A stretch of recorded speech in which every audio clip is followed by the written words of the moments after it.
Hello, this is Sam Bell of AtlantaRehabDeals.com, and today we're going to discuss the anatomy of a no money down rehab deal that we're currently doing now. I'm going to take you step by step as to what you need to do to go ahead to get up and running, find you a potential rent-to-own buyer, and sell the property all without having to come out of pocket. Now, the first step in this process is, of course, to find a buyer. And the easiest way to do this is to set up a very simple web page to catch the buyer's name, email address, phone number, and how much they have to put down. Okay? So this is a very crucial part because we want to market to people that we know have funds to put down, because those are the funds that we're going to use to purchase the property and to get it under contract. Okay? Here's an example of a website that we use to go ahead and capture potential buyer leads. And you want to make sure, again, like I said, that you capture the contact information, as well as you can see down in the bottom right hand corner that we asked them how much money they have to put down. You can actually go view the website. It is live. You can go to www.renttoownatl.com. That's RENT, the number 2, OWNINATL.com, and you can go to this website and see a brief overview of how the website should look. Now, you can't copy it because it is copyrighted. However, you can go and view the website and take a look to get some basic idea of what yours needs to look like, so that way you can go ahead and get it out on the net. Now, the next step is you want to run an ad in your local paper.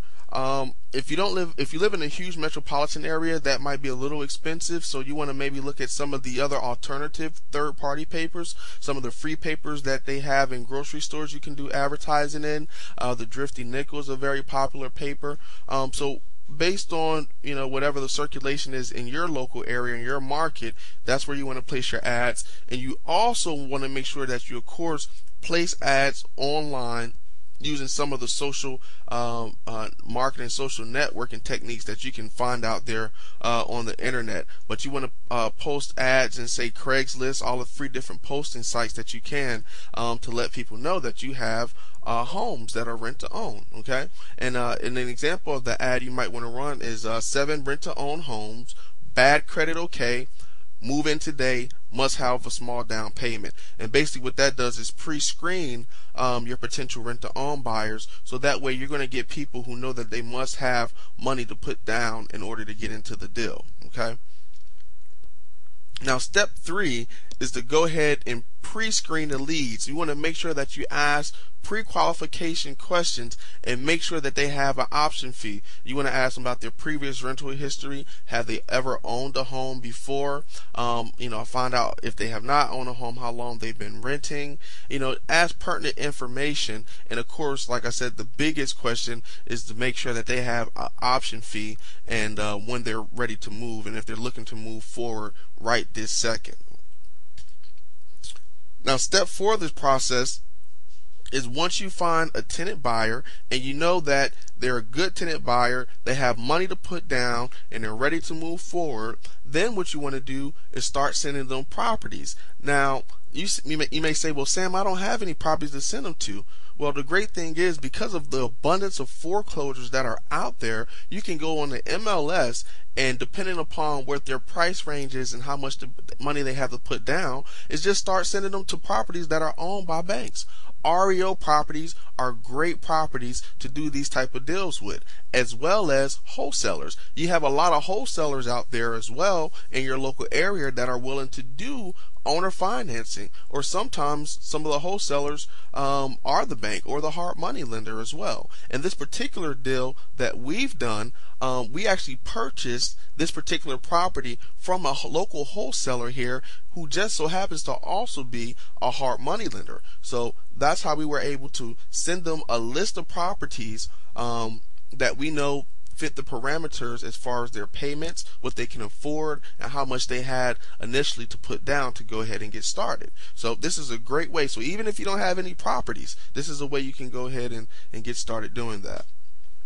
Now, Step 5 is once you sent them the properties and they picked one, they said, Sam, I like this property. This is great. We definitely want to move forward. You want to get on the horn with your wholesaler or with the real estate agent if it's an REO property and put in an offer on that property. Okay? Make that offer as soon as you know that that tenant buyer is dead set on getting into that house. And the reason that you want to do that is because you want to make sure that the property is available when no one else gets it. Okay? So long as it fits the numbers and everything works, which you should have done that on the front end to run the numbers to make sure that it fits within their payment parameters, then go ahead, get that property under contract. Okay?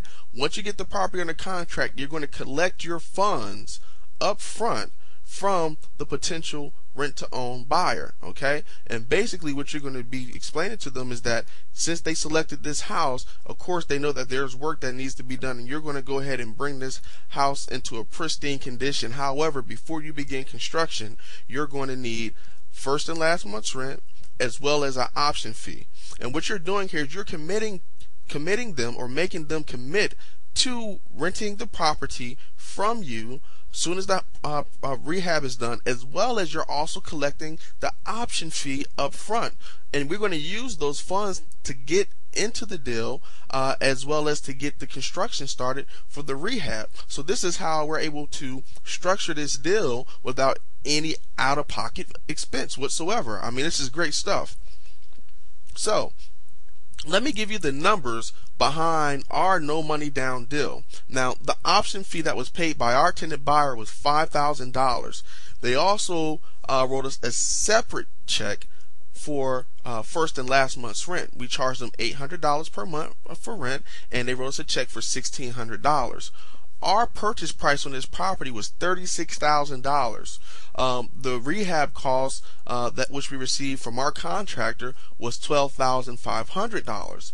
The points and the fees for the hard money loan to get into this property using hard money, and it didn't matter about our credit because the loan was based exclusively on the property, was $3,000. The after repair value on this home was $90,000, and the purchase price that we set for the tenant buyer was $86,000. Okay, so let's get a little bit more into detail so that way we can really break this down some more and find out what our profit is going to be once we finish with the rehab and our tenant buyer purchases the home.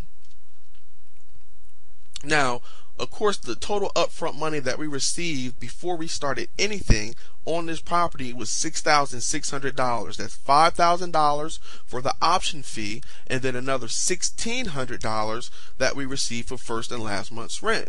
Now, of course, it cost us out of that $6,600 $3,000 for the points and the fees to get the hard money loan, as well as we needed some initial costs to get the contractor started once we purchased the property as well. Okay, and that was the additional $2,000. The total cost of the repairs, we actually got that built into our loan, our hard money loan. So we got $12,500 from our hard money lender, plus the purchase cost of the property, which was $36,000. So you see the repairs are $12,500.